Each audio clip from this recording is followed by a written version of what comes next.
Good morning students. तो चलिए बच्चे, फिर से आपका क्लास शुरू होता होगा। बच्चों, हम क्लास 9 के चैप्टर नंबर 3 जो है परमाणु और अणु में हम जानते हैं कि किसी तत्व की संयोजकता क्या होती है, उस पर किस प्रकार से चार्ज आता है यानी आवेश जिसे हम कहते हैं, और जो आवेश होता है वह किस प्रकार का होता है यानी हम इन सब चीज़ों के बारे में जान चुके हैं। उसी आवेश को हम आयन भी कहते हैं। इन सब चीज़ों के बारे में हमने जाना और यह भी जाने कि कौन से तत्व हैं जो धनात्मक संयोजकता व्यक्त करते हैं और कौन से हैं जो ऋणात्मक संयोजकता है जिनकी, और कुछ तत्व ऐसे भी होते हैं जो परिवर्ती संयोजकता व्यक्त करते हैं। यानी कहने का मतलब यह होता है, परिवर्ती का मतलब होता है बदलना, यानी हर एक तत्व आपका केवल एक ही संयोजकता दिखाता है, या तो चाहे वह धनात्मक प्लस एक दिखाए चाहे दो दिखाए, लेकिन कुछ तत्व ऐसे भी होते हैं बच्चों जो आपके परिवर्ती संयोजकता व्यक्त करते हैं। जैसे आपका आयरन हो गया। आयरन जो आपका होता है वह देखिए बच्चों, वह कभी +2 संयोजकता दिखाता है यानी FeCl2 प्रकार का यौगिक बनाता है, और तो कभी वह FeCl3 प्रकार के यौगिक को बनाता है। तो यहाँ पे देखिए बच्चों, आपका जब यह FeCl2 के रूप में रहेगा तो इसकी संयोजकता +2। आप जानते हैं जब आपको यौगिक का नाम यानी रासायनिक यौगिक का नाम लिखना आपको बताया गया था, तो आपको बताया गया था कि पहले यानी जो संयोजकता होती है इसका सब मतलब पहले वाले जो तत्व की संयोजकता होती है दूसरे तत्व के नीचे, और जो दूसरे की संयोजकता होती है पहले तत्व के नीचे लिखी जाती है। इस बात को आप जान चुके हैं। तो यहाँ पे देखिए, अगर इसकी संयोजकता देखते हैं तो यहाँ इसके नीचे लिखा जाएगा इसकी संयोजकता, तो यहाँ पे क्या हो जाएगा +2 हो जाएगा। और यहाँ जो आयरन क्या होता है, यहाँ क्लोरीन का होता है, यहाँ कुछ नहीं लिखा, यहाँ इसकी क्लोरीन की -1 होती है, आप जानते हैं। तो इसी प्रकार से आपके बच्चों आप कह सकते हैं कि आयरन जो हमारा एक तत्व है वह क्या परिवर्तित करते क्या शो करता है, यानी जो संयोजकता बताता है वह 2 भी दिखाता है और +3 भी दिखाता है। तो इस प्रकार से हम कह सकते हैं कि यह परिवर्ती संयोजकता व्यक्त करता। तो बच्चों, हम इन सब चीज़ों के बारे में जान चुके हैं और आज हम जानेंगे बच्चों आणविक द्रव्यमान। क्या होता है आणविक द्रव्यमान, पहले हम इसको जान लेते हैं और उसके बाद किसी भी यौगिक का आणविक द्रव्यमान जो होता है वह किस प्रकार से हम ज्ञात करते हैं, हम आपको उसके बारे में बताते हैं। देखिए पहले बच्चों, आणविक द्रव्यमान जिसे हम इंग्लिश में क्या कहते हैं, मॉलिक्यूलर मास कहते हैं। तो बच्चों क्या कहा जा रहा है, किसी पदार्थ का आणविक द्रव्यमान उसके एक अणु में उपस्थित उसके सभी संगठक परमाणुओं के द्रव्यमानों का योग होता है।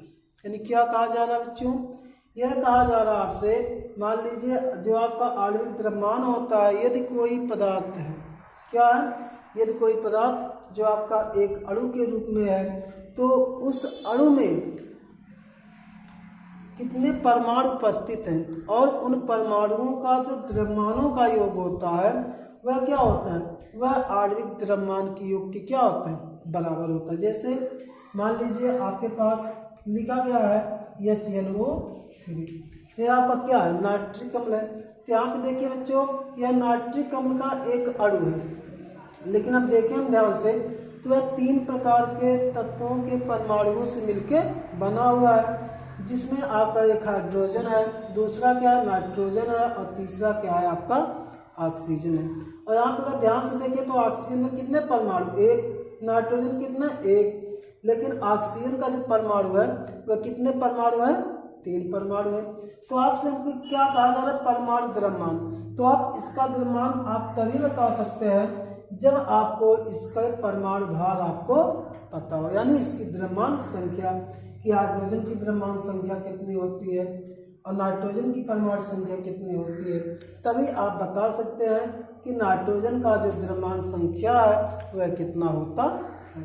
तो बच्चों आप जाने कि आणविक द्रव्यमान क्या होता है। तो क्या होता है बच्चों, कहा जा रहा है किसी पदार्थ का आणविक द्रव्यमान उसके एक अणु में उपस्थित उसके सभी संघटक परमाणुओं के द्रव्यमानों का योग होता है। यानी इसमें जितने भी परमाणु उपस्थित हैं उनके कुल परमाणुओं के द्रव्यमानों का क्या होता है, योग होता है।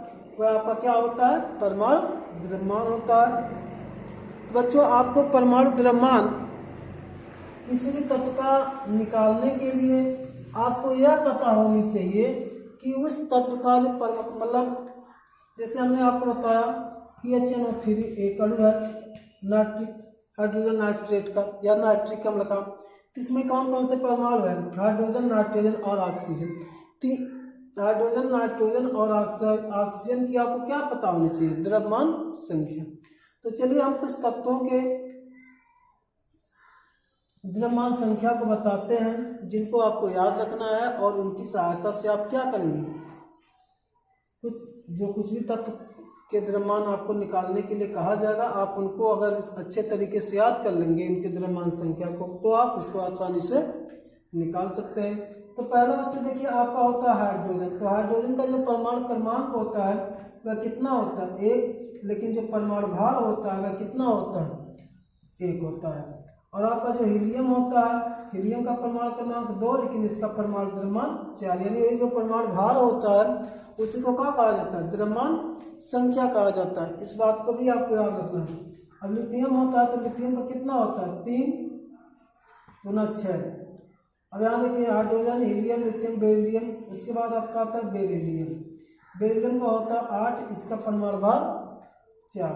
यहाँ बोरान, बोरान का 5, परमाणु भार 10। कार्बन का परमाणु भार 12। यानी लगभग कुछ तत्व ऐसे हैं जिनका परमाणु भार क्या होता है, लगभग उनका 2 गुना होता है। क्या कार्बन के बाद आपका आता है नाइट्रोजन। नाइट्रोजन का परमाणु क्रमांक कितना होता है, 7, और उनका परमाणु भार जो होता है वह क्या होता है, 14। उसके बाद आता है ऑक्सीजन। ऑक्सीजन का जो परमाणु क्रमांक होता है बच्चों का कितना होता है, 8, उसका परमाणु भार 16। ऑक्सीजन के बाद आपका आता है फ्लोरीन। फ्लोरीन का परमाणु क्रमांक 9, और नियान, इसके बाद क्या होता है, इसका परमाणु भार 18।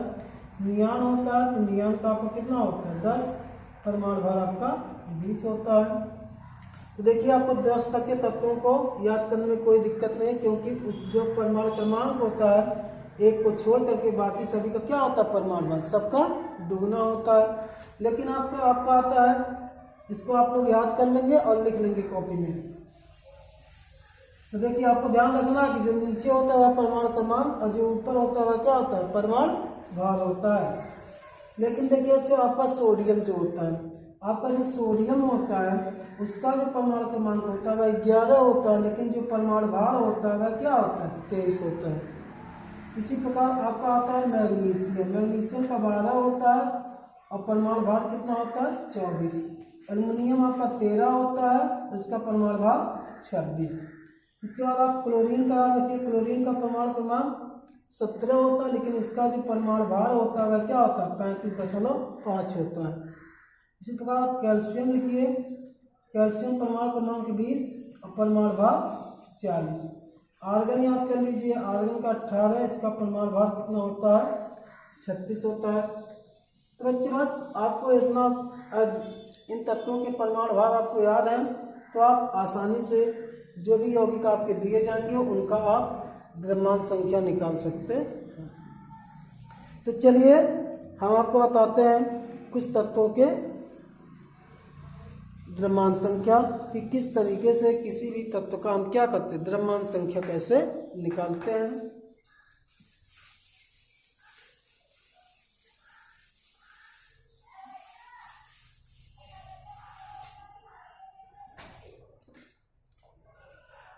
तो सबसे पहले बच्चों हम निकालते हैं जल। यानी जो जल का सूत्र बच्चों होता है वह क्या होता है, H2O। अब देखिए जल का एक अणु है तो यहाँ पे जल के जो हाइड्रोजन के कितने परमाणु है, 2 परमाणु है, लेकिन जो ऑक्सीजन है उसका जो परमाणु है कितना है, 1 है। और हमें क्या निकालना है बच्चों, इसका क्या निकालना है, आणविक द्रव्यमान। तो आणविक द्रव्यमान हमको निकालना रहेगा,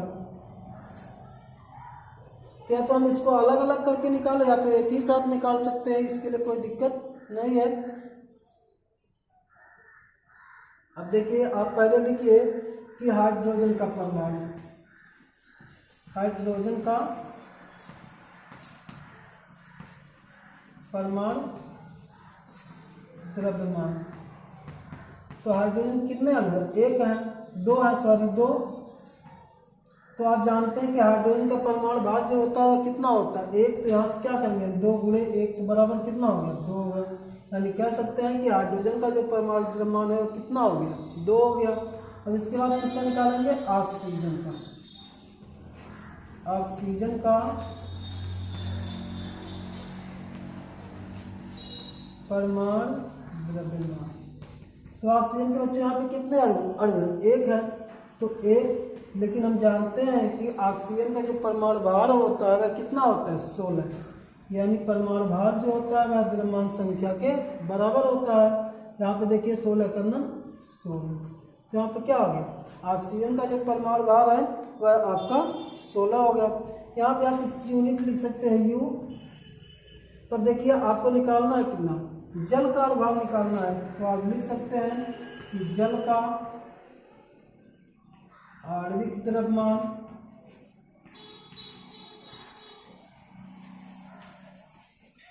वह क्या होगा? हाइड्रोजन के परमाणु द्रव्यमान और ऑक्सीजन के परमाणु द्रव्यमान की क्या होगा? योग के बराबर होगा। तो ऑक्सीजन कितना निकला हुआ है? 2 यूनिट। और ऑक्सीजन कितना है? 16 यूनिट। अगर हम इसको 16 और 2 जोड़ेंगे तो कितना हो जाएगा? 18 यूनिट। तो हम कह सकते हैं कि जो जल होता है, जल का आणविक द्रव्यमान जो होता है वह कितना होता है बच्चों? 18 यूनिट होता है। तो इस प्रकार से बच्चों यदि आपसे कहा जाए निकालने के लिए किसी भी यौगिक का आणविक द्रव्यमान तो आप उसको आसानी से ज्ञात कर सकते हैं। चलिए हम एक तत्वार यानी आपको बताते हैं। हम बात कर रहे थे नाइट्रिक अम्ल की। किसकी बच्चों? HNO3, जिसे हम क्या कहते हैं? नाइट्रिक अम्ल कहते हैं, या इसी को हम कह सकते हैं हाइड्रोजन नाइट्रेट। अब इसका हमें क्या निकालना है बच्चों? निकालना है आणविक द्रव्यमान। तो बच्चों हम क्या करेंगे? हल करेंगे तब यहाँ पे हमको ध्यान देना है कि कौन सा तत्व जो है, या कह सकते हैं जो हमारा हाइड्रोजन नाइट्रेट है या नाइट्रिक अम्ल है, इसमें कौन कौन से तत्व के परमाणु है और कितने कितने परमाणु हैं? 1 2। यहाँ देखिए हाइड्रोजन कितना परमाणु है? 1। यहाँ निकाल लेंगे हम हाइड्रोजन का आणविक द्रव्यमान या परमाणु द्रव्यमान भी लिख सकते हैं। परमाणु लिखिए तो अच्छा रहेगा क्योंकि परमाणु के रूप में है। परमाणु द्रव्यमान तो कितना आ जाएगा? देखिए परमाणु द्रव्यमान कितना होता है? एक ही परमाणु है और इसका जो परमाणु द्रव्यमान होता है वह 1। तो 1 में 1 का गुणा करेंगे कितना हो जाएगा? 1 हो जाएगा, यानी 1 यूनिट। इस बार नाइट्रोजन का, यानी नाइट्रोजन का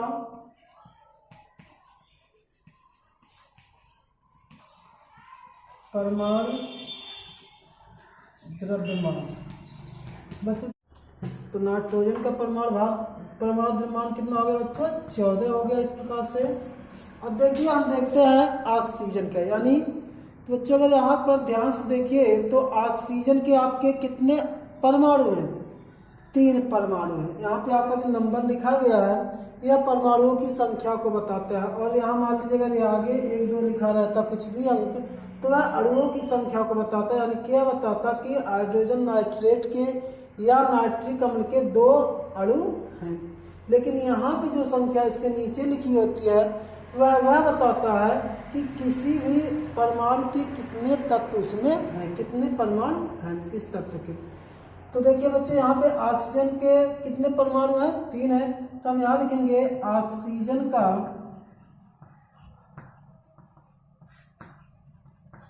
परमाणु द्रव्यमान। देखिए बच्चों ऑक्सीजन के एक परमाणु का जो द्रव्यमान होता है वह कितना होता है? 16 होता है। लेकिन यहाँ पे कितने हैं? 3। तो हम 3 से क्या कर देंगे? 16 में गुणा। तो 16 3 कितना हो जाएगा? 48 हो जाएगा। तो इसको हम लिख सकते हैं 48 यू। तो अब हमको किसका निकालना है? टोटल नाइट्रिक अम्ल का निकालना है। तो हम सबके परमाणुओं का जो परमाणु द्रव्यमान है उसको हम जोड़ लेंगे तो हमको पता चल जाएगा नाइट्रिक अम्ल का, यानी HNO3 का आणविक द्रव्यमान। तो कितना हो जाएगा बच्चों, 1u plus 14u plus 48u, u का मतलब यूनिट। तो 14 और 1 और 14 कितना हो जाएगा, 15 हो जाएगा। 15, 8 5 13 के 3 और 4 1 5 1 6, तो कितना हो जाएगा बच्चों, 63 यूनिट हो जाएगा। आप कह सकते हैं कि हाइड्रोजन नाइट्रेट का या नाइट्रिक अम्ल का जो आणविक द्रव्यमान होता है वह कितना होता है बच्चों, 63 यूनिट होता है। तो बच्चों आप इस प्रकार से किसी भी तत्व का आपसे कहा जाए तो आप उसका आसानी से ज्ञात कर सकते हैं आणविक द्रव्यमान। चलिए एक तत्व का और हम बता देते हैं आपको।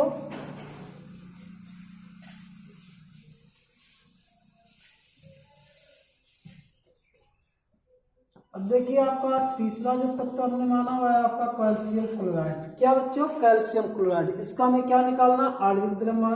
तो इसके लिए हम निकालेंगे पहले कैल्शियम का आणविक द्रव्यमान। बच्चों कैल्शियम का आणविक द्रव्यमान या परमाणु द्रव्यमान लिखेंगे तो कैल्शियम कितने अणु है, 1, तो 1 गुणे कितना हो जाएगा, कैल्शियम का परमाणु भार कितना होता है बच्चों, 40 होता है। तो कितना हो जाएगा, 40 सेकंड में 40 हो जाएगा। अब यहाँ पर देखिए क्लोरीन का आणविक द्रव्यमान या परमाणु द्रव्यमान लिख सकते, परमाणु लिखे तो अच्छा रहेगा, परमाणु द्रव्यमान।